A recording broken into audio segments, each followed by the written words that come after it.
He came back after 15 years.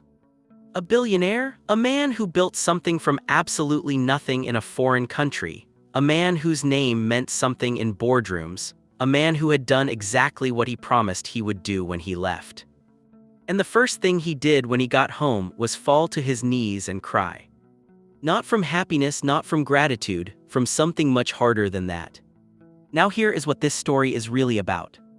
Most people think the hardest part of leaving home is the leaving, the airport, the goodbye, the last look at the face of the person you love most before you walk through a door you cannot walk back through. But the leaving is not the hardest part. The hardest part is what happens while you are gone.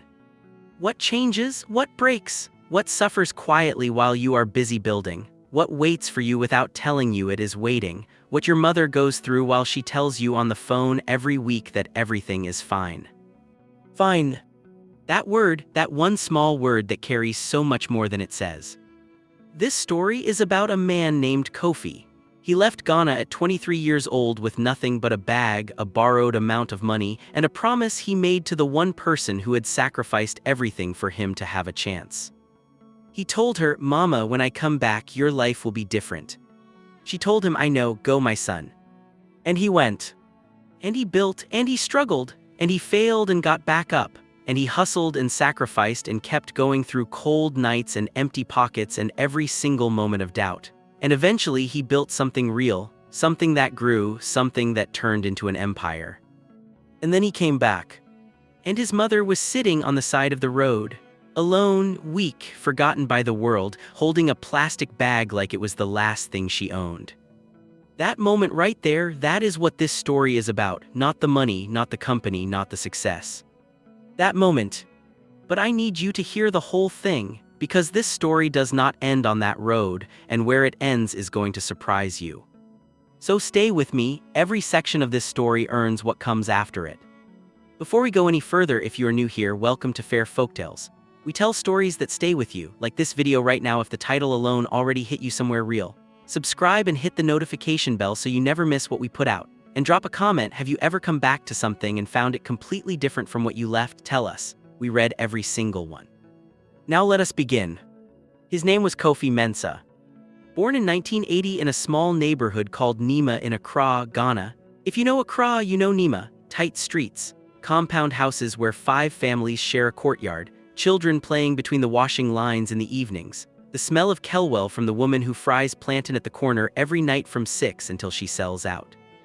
It is not a wealthy place, but it is a full place, full of people and noise and life and the specific kind of community that grows when people are packed close together and have to depend on each other. Kofi grew up in a 2-room apartment in a compound with 3 other families. His mother, whose name was Abina, occupied both rooms with Kofi and his younger sister Akasua. His father had died when Kofi was 9 years old, a sudden illness, 3 weeks from diagnosis to burial. Kofi could still remember the specific quality of silence in the compound the morning after the burial, the way everything felt changed without being visibly different. Abina had been a seamstress before his father died. After he died, she became everything. She sewed from morning until the light went too bad to see the needle. She took in extra work on weekends. She sold cooked food sometimes when sewing orders were slow, rice and stew in plastic containers to the office workers who passed through the market near their compound. She did whatever the week required. What the week always required was more than she had. Kofi grew up inside this reality with complete clarity. He was not shielded from it the way some parents try to shield their children from financial difficulty. He saw it every day. He was part of it. From the age of 11, he helped his mother carry her sewing deliveries on Saturdays. From the age of 13, he ran a small errand service for the compound, collecting things from the market, delivering messages, running small tasks for a small fee. From the age of 15, he had a regular arrangement with a provision store owner nearby to help with weekend deliveries in exchange for a weekly amount that he brought home and added to the household income. He did all of this without being asked. He did it because he could see what his mother was carrying and he could not do nothing. Abina noticed everything her son did. She never made a big thing of it. She was not a woman of big emotional expressions. She showed her love in practical ways, making sure his school uniform was always pressed and clean even when things were tight, saving a specific portion of whatever she cooked for him before she served anyone else, sitting with him in the evenings when he was studying and not speaking but simply being present. She also had an ability to see things in Kofi that he could not yet see in himself. She saw a mind that moved quickly. She saw a boy who observed things before he acted on them. She saw someone who naturally calculated, not in a cold way, but in the way of someone who genuinely wanted to understand how things worked before trying to change them. When he was 17, she told him once, "Kofi, your mind is bigger than this place. I am not saying this place is bad. I am saying your mind needs more room than it has here." He had looked at her. More room like what? "Education," she said. "Real education, and then the world, not to leave and not come back, but to go and then come back with something worth bringing." He thought about this for a long time. He studied seriously from that conversation forward. Not that he had not studied before, he was always a focused student. But after that conversation there was a specific direction to it, a target. He was going to get out of Nima through education. He was going to build something. He was going to come back with something worth bringing. He graduated from secondary school with results that earned him a place at the University of Ghana, Legon. He studied economics. He was not the most naturally gifted student in his department, but he was the most persistent. He worked in the university library part-time to help with his expenses. He entered every business competition the university hosted, not because he always won. He did not always win, but because each competition forced him to build a fuller version of his thinking. In his third year, he entered a national youth entrepreneurship competition. The theme was logistics and supply chain improvement for small businesses. Kofi had been thinking about this specific problem since his days delivering for the provision store, the inefficiency of small businesses in Accra getting their goods to customers, the time and money wasted in a system that had never been properly organized. He built his entry from real observations. He had gone back to the markets near Nima and spent 2 weekends interviewing traders. He mapped the delivery patterns. He identified the gaps. He built a simple model for how a consolidated small business delivery network could work in a dense urban area like Accra. He came third in the competition, but the judge who awarded him third place was a man named Mr. Aser, a retired businessman who had spent 20 years in supply chain management. After the awards, Mr. Aser found him. "You came third," Mr. Aser said. "Yes, sir," Kofi said. "The two who beat you had better presentations," Mr. Aser said. "Your model was better." Kofi looked at him. "Come see me when you graduate," Mr. Aser said. He gave him a card. Kofi kept the card in his wallet for 2 years until graduation, then he called. Mr. Aser gave him a junior position at a small logistics consultancy in Accra. It was not glamorous, it was not well paid, but it was the right door. Kofi entered it and he learned everything it had to teach him in 18 months. During those 18 months, he continued living at home with his mother and sister. He contributed to the household. He saved what he could. He was building something in his head that he could not yet build with his hands because the scale he needed was not available in the environment he was in. What he needed was access to a bigger market, a bigger economy, a different scale of operation where the skills he was building could connect to the opportunities that could actually move things. He needed to leave. The conversation with his mother about this was the hardest conversation he had ever had. He had prepared it carefully. He had chosen a Sunday evening after dinner when his sister was visiting a friend and it was just the two of them. He had the information ready, the opportunity, the plan, the timeline, the how. Abina listened to all of it without interrupting. When he was done, she was quiet for a moment. "London," she said. "Yes, Mama." "For how long?" He was honest. "I don't know, however long it takes." She folded her hands in her lap. She looked at the window. The compound sounds came in from outside, children somewhere, a radio, someone calling across the yard. "What does your heart say?" she asked. "My heart says go," he said. "My heart also says I cannot leave you."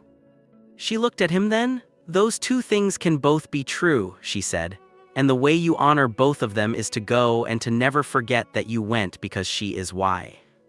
He understood she was the reason. Going was for her, building was for her, the promise was to her.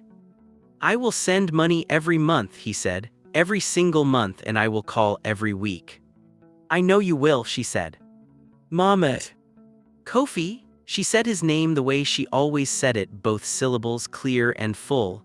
"I am your mother. I have been watching you your whole life. I know what you are. I am not afraid of where you are going." She paused. I am only asking that you do not forget to come back." "I will come back," he said, "I promise." "I know," she said. "Now let me think about what food I need to make before you leave. You cannot go to London without taking proper food from this house." That was Abina, the emotion expressed in the practical, the love in the action of filling his bag with the things that would remind him of home.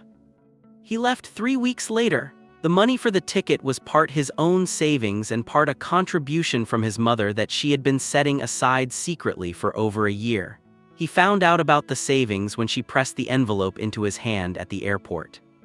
"Mama, I cannot take." "You can," she said. "I did not save it so it could stay in a tin. I saved it so you could go." She straightened his collar with both hands. The gesture was so familiar it split something in him. "Go, build something that comes back to us." He walked through the gate. He did not look back. He had promised himself he would not look back. If he looked back, he would not go, and if he did not go, the thing he was supposed to build would never be built, and his mother's savings would stay in the tin forever. He did not look back. He went. London received him the way London receives everyone who arrives from somewhere else with nothing, without cruelty and without welcome. Simply with the indifference of a city that is already full and already moving, and has no particular reason to care about one more person walking in from the airport with a bag and a borrowed dream. He had a place to stay through a connection his university economics professor had given him, a Ghanaian man named Uncle Bright, which was not actually his uncle but was what everyone called him, a man in his 50s who had been in South London for 20 years and who rented out a spare room to new arrivals as a deliberate act of the kind of community support he had once received himself. The room was small, the bed was adequate. The house was cold in a way that felt personal to Kofi for the first 3 weeks before he adapted. Uncle Bright was quiet and kind and cooked Ghanaian food on Sundays, which was more important than it sounds in a way that only someone who has been far from home can fully understand. Work came through a network of contacts that Uncle Bright put him in touch with, a warehouse in East London that was always hearing because the work was hard and the turnover was high. Night shifts, moving stock, loading and unloading lorries, cold, physical, demanding, exactly nothing to do with the business degree he had worked for 5 years to earn. He took the work without complaint. He took it because his alternative was to not eat and not pay Uncle Bright for the room, and neither of those options was acceptable. He called his mother every Sunday. He sent money every month. The amounts were small at first, almost embarrassingly small, but the sending was not about the amount. The sending was the proof that the promise was active, that he had not forgotten, that the going was still for her. He also, during those early months in London, did something that became the most important habit of his professional life. He kept a notebook. Not a diary, not a personal journal, a working notebook. Every day he wrote down what he observed about the logistics operation at the warehouse. What was working, what was not, what was causing delays where the communication broke down, what a better system would look like, not because he was asked to, not because anyone would ever read it, but because his mind needed something to work on that was beyond lifting boxes, and his habit of observing and mapping problems was too strong to switch off just because the environment was a warehouse instead of a consultancy. After 6 months at the warehouse, he applied for a position at a logistics company in the city. He was rejected. He applied again 3 months later. Different company, rejected again. He kept the warehouse job. He kept the notebook. He took a night course in supply chain management at a local college, paying for it himself from the small amount he retained after sending money home and covering his expenses. One evening at the end of the course, the instructor, a man named Mr. Osei, which Kofi noticed with the small private amusement of a Ghanaian recognizing a Ghanaian name in an unexpected place, asked students to present a short operational improvement proposal. Kofi presented the material from his notebook, 18 months of observations from a warehouse floor, translated into a structured improvement plan. Mr. Osei asked him to stay after class. "How long have you been in logistics?" Mr. Osei asked. "As a professional, this course," Kofi said. "As an observer since I was 13. Mr. Osei looked at the pages from the notebook. "This is practical work," he said. "This is not textbook. This is someone who has been inside a system and understood it from the floor up." "That is where I have been," Kofi said. Mr. Osei took a card from his wallet. He knew a man who ran a small freight forwarding and customs clearance company in the city. He was looking for someone operational, ground-level knowledge with some theoretical foundation. Would Kofi be interested? He would be interested. He was extremely interested. The man's name was David Korteng. He was Ghanaian. He had been in London for 15 years, and he ran a company called QK Freight that handled customs clearance and freight forwarding primarily for UK-Ghana trade. It was a small company, 7 people. It was also, Kofi saw within his first week, badly organized in ways that were costing it time and money that it could not afford to keep losing. David Korteng hired him at a salary that was 3 times the warehouse pay. It felt enormous. It was still modest by London standards, but it was the right environment. Within 3 months, Kofi had reorganized the company's client documentation system. Within 6 months, he had renegotiated 2 supplier relationships that were eating margin. Within a year, he had brought in a new client, a medium-sized UK import company that he had identified, approached, and presented to entirely on his own initiative. David Korteng was 58 years old and had spent 15 years building something that was functional but not growing. When Kofi walked in, David saw what Uncle Bright had seen and what Mr. Osai had seen, someone whose understanding of how things worked was rooted in genuine observation rather than theoretical training alone. "You are not just operational," David told him one evening over dinner when they had started doing the thing of eating together occasionally to discuss business. "You see the whole system, you see where money is going and where it could go instead. That is strategy." "I learned it from my mother," Kofi said. David looked at him. "She was a seamstress," Kofi said, "and a food seller. She was always calculating, always looking at what was coming in and what was going out and where the gaps were. I grew up watching her do it at the kitchen table. She just did not have enough resources for the calculation to produce what it should have." David was quiet for a moment. "That is the thing about poor people with good minds," he said. "The thinking is right, the resources are wrong. When you give the right thinking the right resources, things happen." Kofi looked at him. "Is that what you are about to do?" David smiled. "I am about to offer you partnership," he said. "Junior partnership, 10%. You put in 3 years of operational leadership and we grow this together. After 3 years we renegotiate based on what we have built." Kofi was 28 years old. He had been in London for 5 years. He took the partnership. He called his mother that Sunday. "Partner," she said. He could hear the specific quality of her voice when something exceeded her frame of reference. "Partner," he said, "in a real company, mama, a real stake." She was quiet for a moment. He could picture her exactly, sitting in the same chair she always sat in for their Sunday calls, her Sunday cloth on.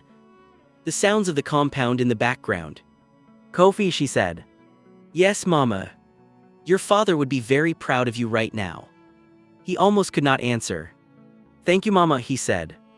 "Do not thank me," she said. "You did this. I only gave you the beginning. You built the rest yourself." He held the phone for a moment after the call ended. He thought about the beginning she had given him, the savings envelope at the airport, the 20 years before the airport, the seamstress who had stayed up late and woken up early and calculated at the kitchen table so her son could have enough. He was going to make it worth it. At 32, QK Freight had grown from 7 people to 23 and had expanded beyond UK-Ghana trade into a broader West Africa logistics corridor. Kofi's 3-year contribution had delivered exactly what David had hoped. The company was not just functional now, it was growing. The renegotiation resulted in Kofi's stake rising to 25%. He also met someone. Her name was Priscilla Asante. She was 30 years old, an accountant working at a firm that handled books for several West African diaspora businesses in London, which was how she came into contact with QK Freight. She arrived at the office for a quarterly accounts review, and Kofi was the one who sat across from her and answered her questions about the company's financial operations. She asked very precise questions. She followed the numbers quickly and correctly. When she found a discrepancy in one of the quarterly reports, she flagged it immediately, directly, without drama, just the fact and the question. He found the discrepancy had come from an admin error. He explained it. She accepted the explanation and continued. At the end of the meeting, she asked if she could have 20 minutes the following week to review one additional item that needed context from operations. He said yes and suggested lunch instead. She looked at him for a moment with the specific assessment of a woman who is deciding whether a suggestion is professional or personal. The item really does need operational context, she said. And lunch, he said. A pause, then next Thursday, she said, 12:30.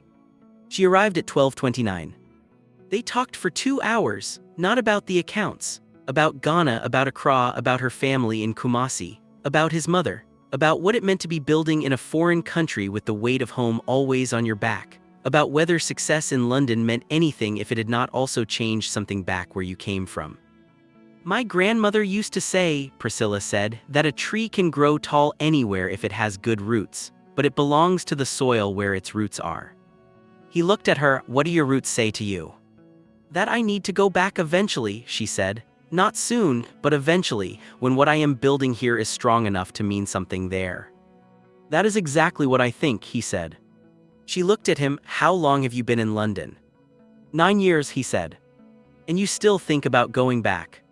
Every day, he said. My mother is there. Something shifted in her expression, not pity, understanding, the specific understanding of someone who also has a mother in Ghana and knows exactly what that sentence means. Tell me about her, she said. He told her everything: the seamstress, the 2 rooms, the savings envelope at the airport, the Sunday calls, the word fine, everything. She listened without interruption. When he finished, she said, You need to go back sooner than you think. It was not what he expected her to say. When, he said. I cannot answer that, she said, but I want to say something and I want you to hear it. She was looking at him directly. People like our mothers, the ones who gave everything and never asked for anything, they are very good at being fine. They are professionals at being fine. Fine does not mean fine. Fine means I am protecting you from the truth because I do not want to be the reason you stop building. He was very still.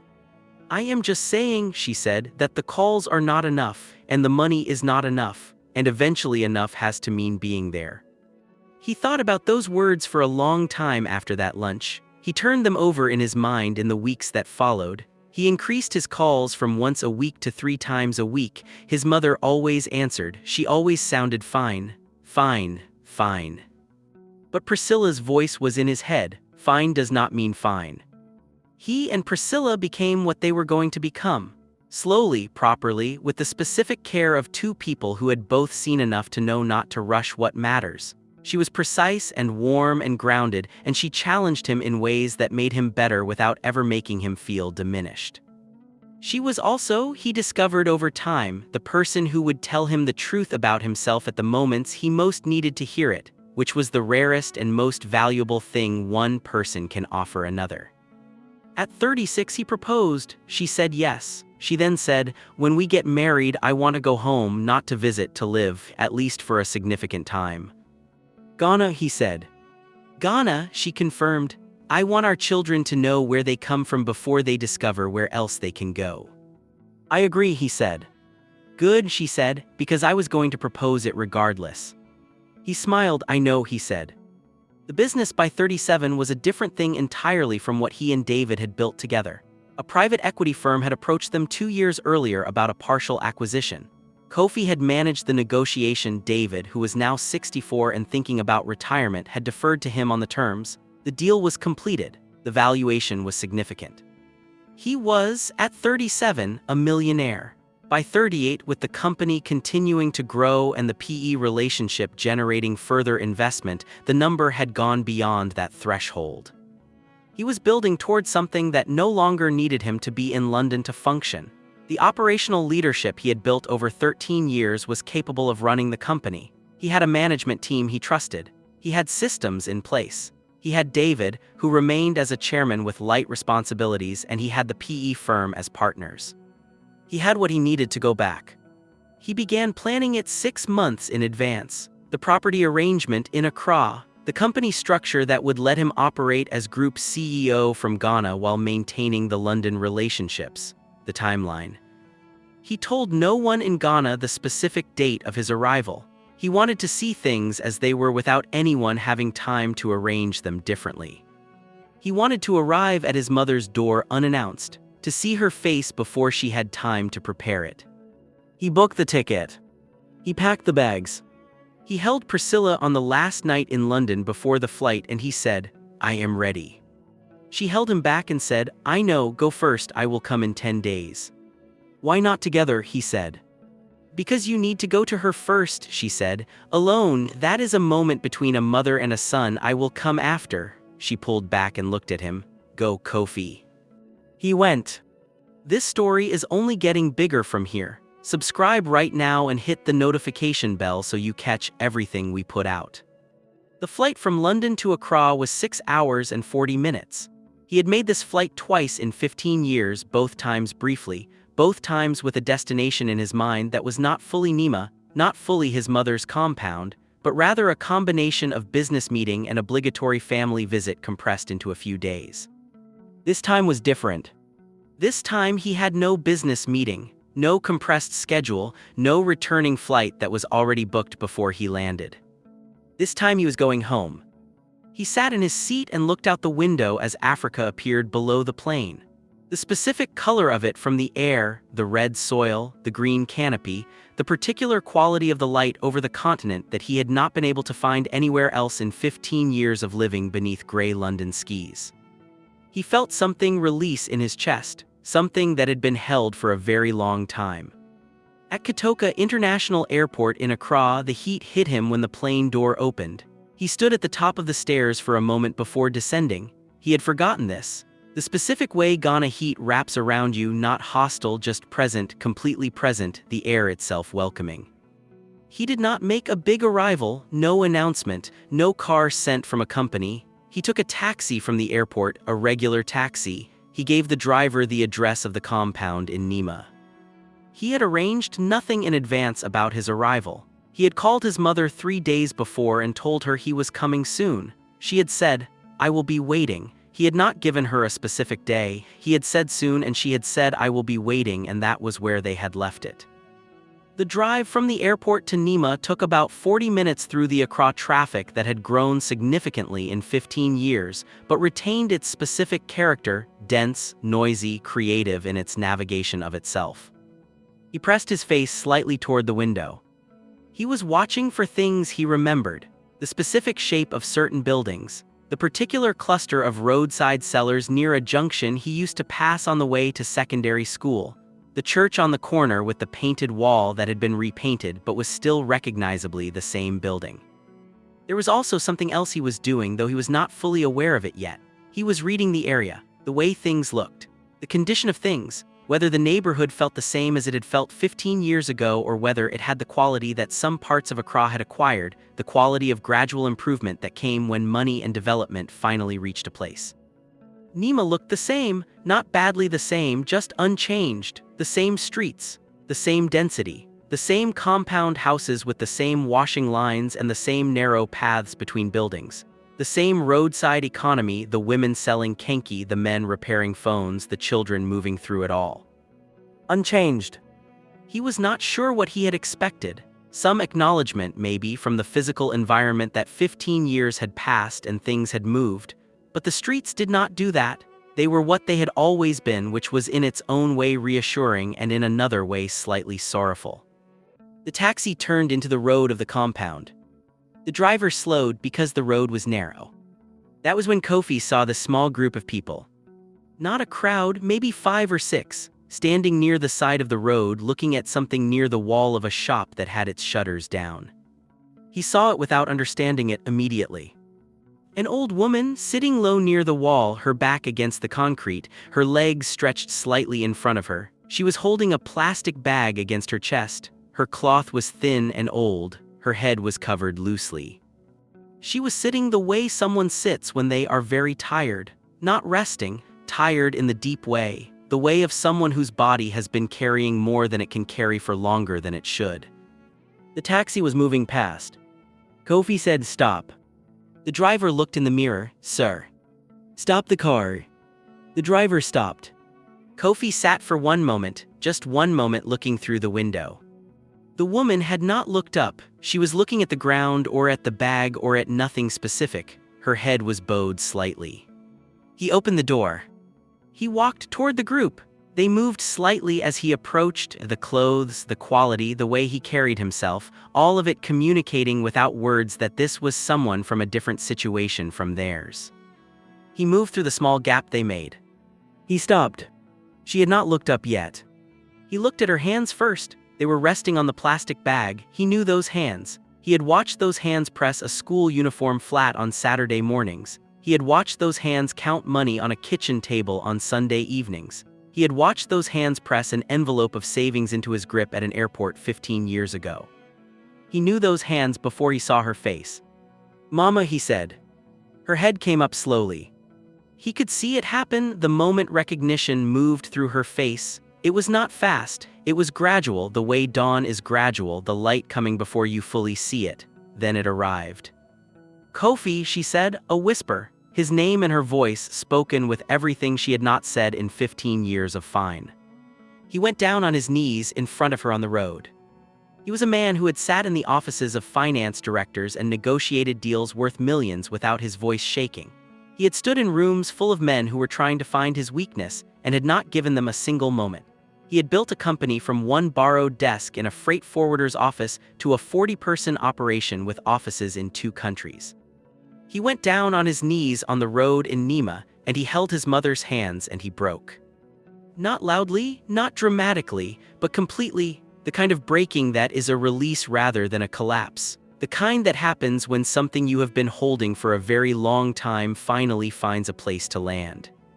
"Mama," he said, his voice came out in pieces. "Mama, I am here, I am here." She put her hand on his face, her palm against his cheek, the same gesture she had made at the airport 15 years ago when she straightened his collar. "I know," she said, "I told you I would be waiting." He could not speak for a moment. People around them were completely still. The group that had been standing there had not moved. A few more had stopped. Nobody spoke. The road was quieter than roads in Nima usually were. He found his voice again. "How long?" he asked. "How long have you been like this, Mama?" She looked at him. He could see in her eyes the calculation she was doing, the same calculation she had always done on Sunday calls. How much to tell, what version would be best, whether fine was still the right answer. He shook his head slightly. "Tell me the truth," he said, "not fine, the truth." She exhaled slowly. Then she told him. His sister Akasua had moved to Kumasi 6 years ago when she married. She had tried to maintain contact and to help when she could, but distance and her own family's demands had made this inconsistent. The money from Kofi had been coming, but over the past 3 years a combination of factors had reduced the effective amount. Some banking transfer issues that had never been properly resolved. Some money taken by a man in the compound who had offered to help manage her finances and had not managed them well. The gradual decline of her health, which had required occasional medical expenses, she had paid from the transfer money rather than telling Kofi, because she did not want to worry him.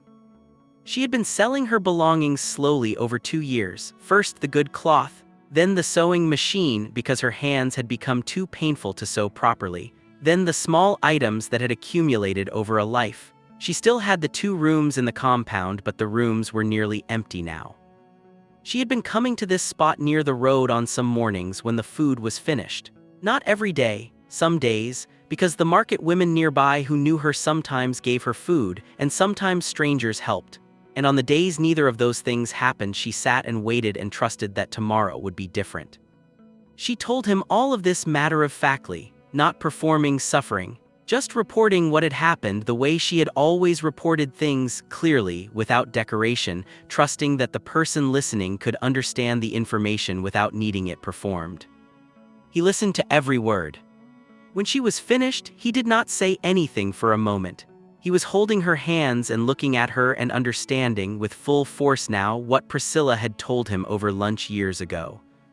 Fine does not mean fine. Fine means I am protecting you from the truth because I do not want to be the reason you stop building. He stood up, he helped her up. She was unsteady and he kept his hands on her arms until she was steady. She was lighter than he remembered. He noticed the lightness the way you notice something that should be one weight but is another. He guided her toward the taxi. Eben, the driver, had gotten out of the car and was standing at a respectful distance. He opened the door without being asked. Kofi's mother looked at the car. She looked at her son. "Kofi," she said. "I know, Mama," he said. "Get in the car, let me take care of the rest." She got in the car. He sat beside her. Eben drove. The streets of Nima moved past the window. Kofi held his mother's hand and looked straight ahead and said nothing for several minutes. He was doing the thing he had always done, observing the system before acting on it, understanding the full scope of what had happened so that what he built in response would be built correctly. Then he took out his phone and called Priscilla. "I found her," he said. Her response was immediate and exact and contained no unnecessary words. "Tell me what you need."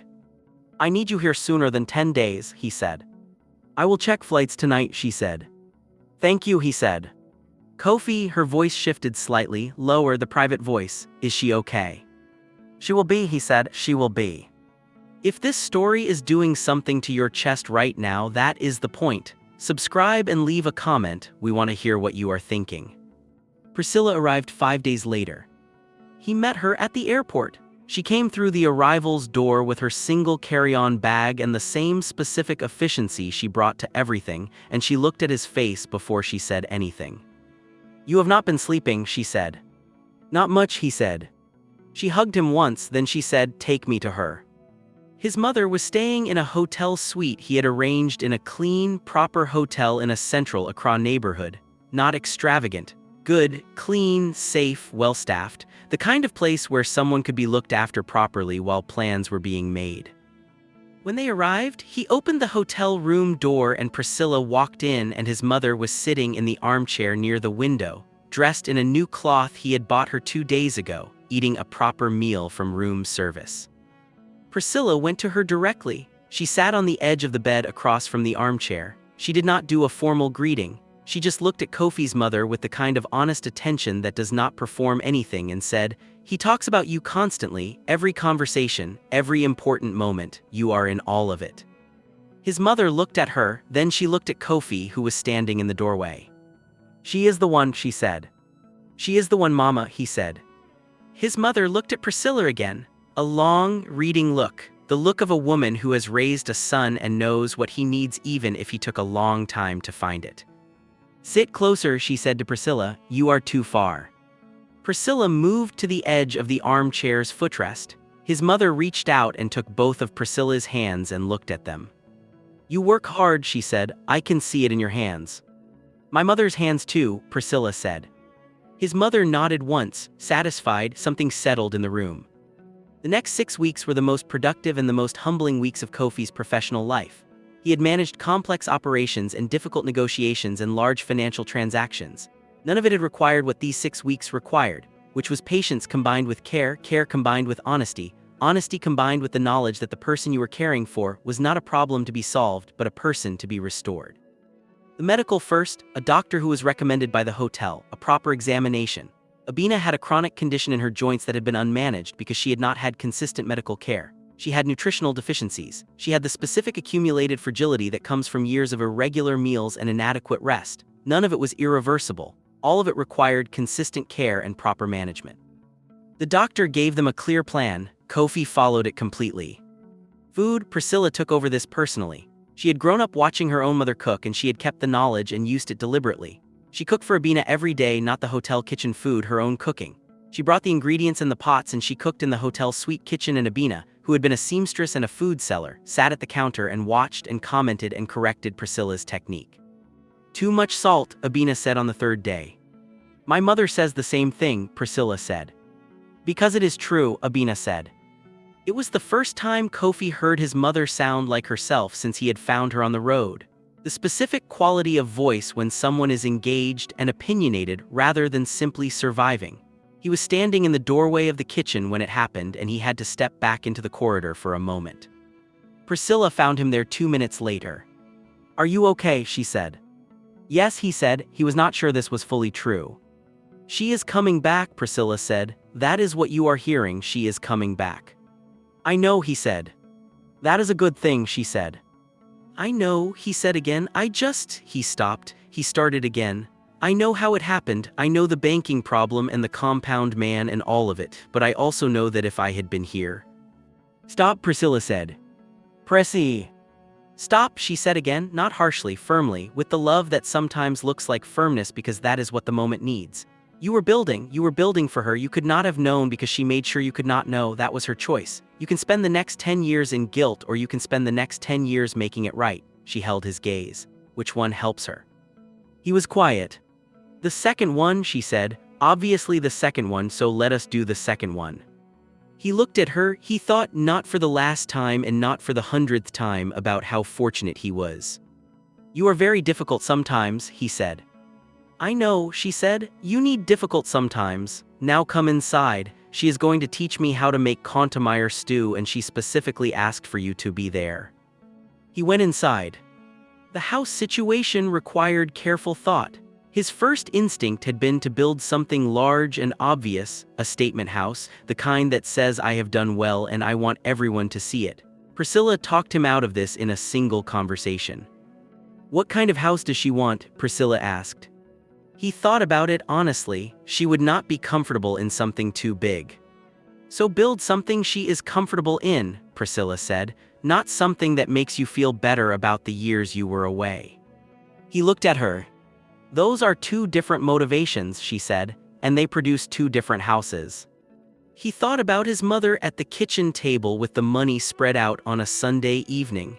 He thought about the 2 rooms in the compound. He thought about the garden she had never had. He bought a plot in a neighborhood his mother knew, near enough to Nima that the familiar was accessible and far enough that the new was clear. He specified the design carefully. A proper house, 4 rooms, a kitchen that was a real kitchen, a veranda at the front for the evenings, a garden area at the back. He specified one thing to the designer that Priscilla overheard and said nothing about because she understood it completely.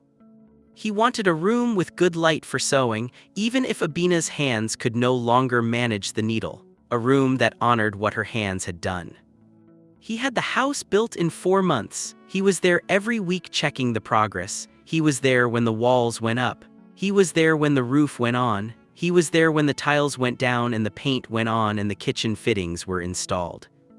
He was also, during those 4 months, working. The company, the restructured Ghana-based operational hub that he had been planning for 2 years. The Accra office of what was now called Mensa Kwarteng Logistics Group had its official opening 3 months after he arrived. The ribbon was cut by David Kwarteng, who had flown in from London for the occasion, and by Abina, who stood at the entrance of the new office building in a good cloth with a pair of scissors in her hand, and the expression of someone who is permitting themselves to feel proud.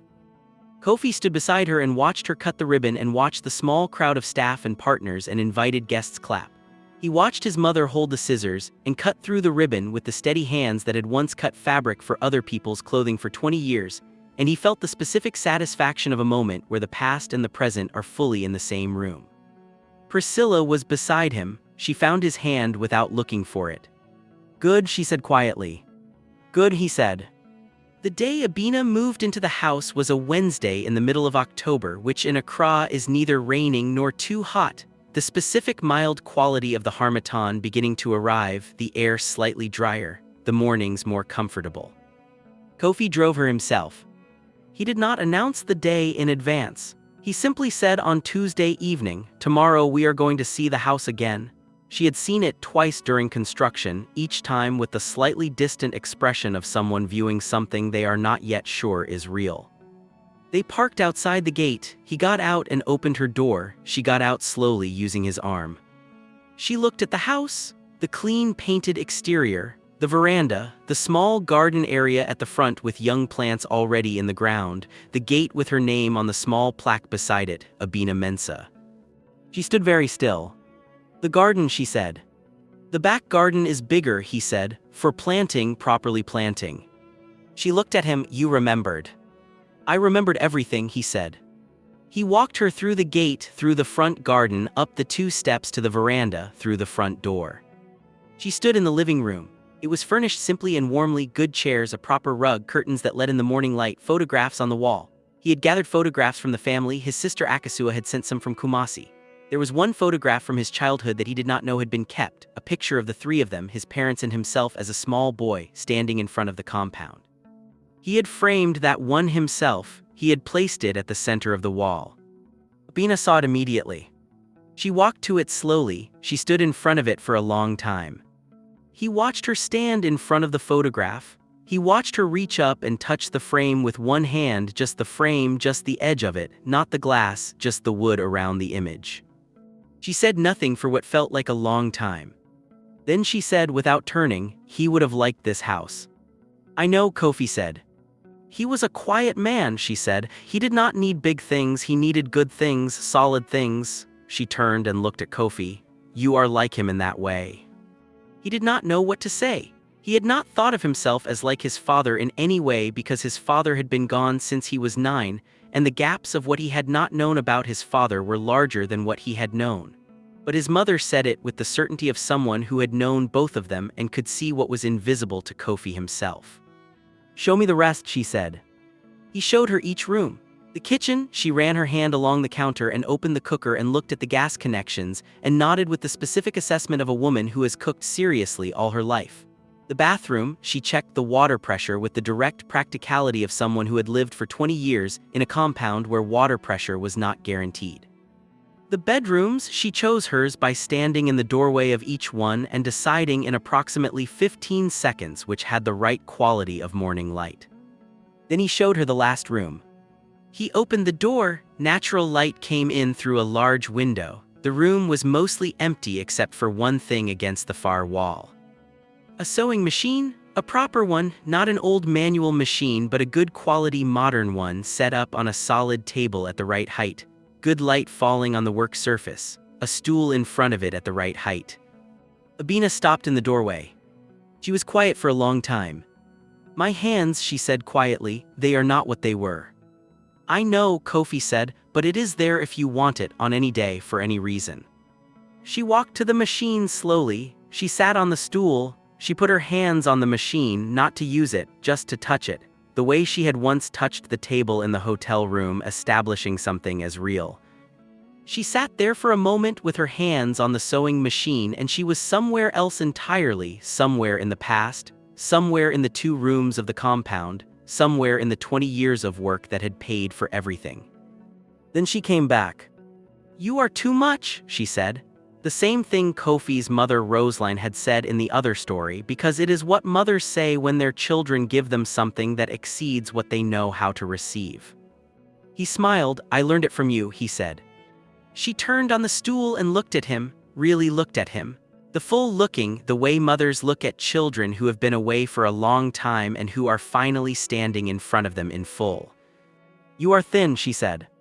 He almost laughed. He was standing in a house he had built for her in the middle of everything and she was telling him he was thin. I eat plenty, Mama, he said. You do not, she said. I will cook properly now from tomorrow. Priscilla is also cooking, he said. Then you will have 2 people cooking for you, she said. You will become fat and it will be your own fault. He did laugh then, out loud, a real laugh, sudden and full, the kind that surprised him. She smiled, the specific smile that was hers and no one else's, small at the edges, large in the eyes, the smile that meant she was satisfied. He had not seen that smile since he was a boy. 3 months after his mother moved in, Kofi and Priscilla were married. They had been together for 8 years and engaged for 2, and the wedding was something they had planned together with the specific combination of Priscilla's precision and Kofi's insistence on keeping it real, not small, but honest. Every person in the room was someone who actually mattered. Abina sat in the front row. She was wearing a cloth that Priscilla had chosen with her over 3 visits to the fabric market, a deep gold and green that had made Abina say immediately yes, this one, before Priscilla had even finished unrolling it. Kofi saw his mother in her seat before the ceremony started. She was watching the room fill up. She was watching the young people, the family, the colleagues from both sides. She was watching the way people moved and talked with the specific attentiveness of someone who has spent a long time being still. He went to her before the ceremony. He crouched in front of her seat. How are you, mamas? She looked at him. I am well, she said. Fine, he said. She heard the reference. She looked at him directly. Not fine, she said. Well, there is a difference. I am learning to say the difference. He held her hand. I am proud of you, she said. I have been proud of you since you were 11 years old carrying deliveries for the provision store. I have never stopped being proud. She paused, but today I am proud differently. How, he said. Because you came back, she said. You built something and then you came back. Not everyone does that. A lot of people build something and the building becomes the thing instead of the reason. She squeezed his hand. You did not forget the reason. He was quiet. Your father would have been sitting in this row, she said. He would have been trying not to cry and failing. You have his sensitivity you always had. He looked at her. Go, she said, Priscilla is waiting. He kissed her forehead, he stood, he walked to the front of the room. The ceremony was everything it was supposed to be. Priscilla came toward him in a dress she had chosen entirely herself, and would not show him in advance because she said she wanted to see his face when he saw it, and she was right to want that because his face at the moment she appeared was the honest, unperformed expression of a man who cannot quite believe the luck of his life. She reached him, she took his hand. Ready, she said quietly. 15 years ago, he said. She smiled, then let us get started. The reception ran long because nobody wanted to leave and nobody made them. Akasua had come from Kumasi with her husband and children. David Kortang had come from London. Uncle Bright had come from London, older and slower but still himself. Mr. Osai from the night course. Faces from the early years and the middle years and the recent years all in the same room. Kofi spent time with each of them. He was not a host performing, he was a person who was actually present. At the end of the evening, he found his mother sitting with two of the compound women from Nima who had also been invited. Abina had been specific about who she wanted at this wedding, and several of the names on her list were women from the compound who had known her for 40 years. He sat beside her. The room was still full and warm and the music was still going. Tired, he said. No, she said, I am watching. Watching what? She gestured at the room, the people, the movement, the gathered life of it. Everything I worked for, she said, all the early mornings and all the late nights and all the fabric and the counting and the carrying, it is all in this room. She looked at him. It came out right. He felt the words go all the way in. It came out right, he agreed. She patted his arm. The tomatoes in the back garden are coming up, she said. He blinked. She had planted tomatoes in the back garden 2 weeks earlier. He had forgotten. Are they? He said. The first leaves, she said, small but there. She nodded with satisfaction. Give them time, they will come.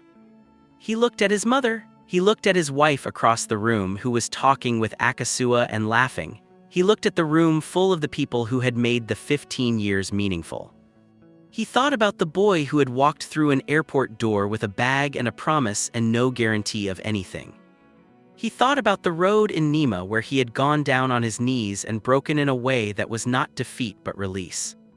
He thought about 6 weeks of cooking and medicine and a sewing machine in a light-filled room and a garden in October and a plaque on a gate with his mother's name. He thought about Priscilla on the phone saying fine does not mean fine, and of all the things she had been right about, that was the most important. He thought about 15 years.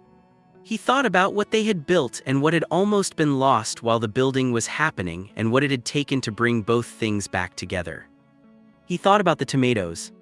Small leaves coming up, give them time. He sat beside his mother at the end of the evening while the room carried on around them. He did not need to say anything. She did not need to say anything. The silence between them was the specific, comfortable silence of two people who have been through something long and hard and real together and are now, finally, on the other side of it. She reached over and patted his hand once, the same gesture she had made at airports and kitchen tables and hospital waiting rooms and everywhere that had required it. He put his other hand on top of hers. They sat there. The music played. Outside, the Accra night was warm and the city was doing what it always did, moving, making noise, full of life, entirely itself. Home. That is the story. A boy who grew up knowing what real hunger feels like. A mother who sold everything she had so he could have a chance and never once asked for anything back. 15 years of building, from the cleaning job at night to the junior analyst to the idea in a meeting room to the company with offices in 4 cities. A roadside in Aguda where a convoy stopped. A moment in the dust, and everything that followed. But I want to tell you something before we end, because this story has a lesson that goes beyond Emeka and Mama Chidinma. The people who walked past her on that roadside were not monsters. Most of them were ordinary people going about ordinary lives. Most of them had their own problems, their own pressures, their own daily survival to manage. And when a person becomes invisible to us, When they move from the category of person we see to the category of person we look past, it is rarely because we are cruel. It is usually because we are busy or distracted, or we have learned without knowing we learned it, that some people are for seeing and some are not. What Emeka's story asks us to do is look. Just look. At the woman at the roadside, at the old man on the bus who nobody sits next to, at the person doing a job that the world considers small. You do not know who they are. You do not know what they have survived. You do not know whose mother, whose parent, whose whole person you are walking past. And if you have a mother who sacrificed for you, call her. Not after this video, now or today, as soon as you can. Tell her what she gave you. Tell her that you know what it cost. Tell her that the life you have is built on something real that she provided. And if she is with you, and if she is well, then sit with that, because it is everything.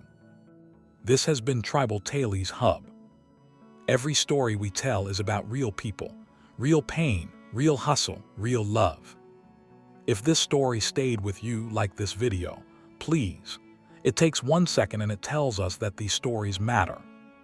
Subscribe to Tribal Tales Hub.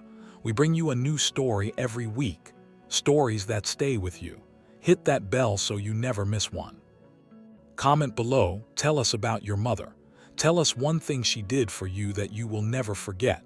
We read every comment, every one. Share this video. Send it to someone who needs to hear it. There is someone in your life right now who needs this story today. This is Tribal Tales Hub. Thank you for watching. We will see you in the next one.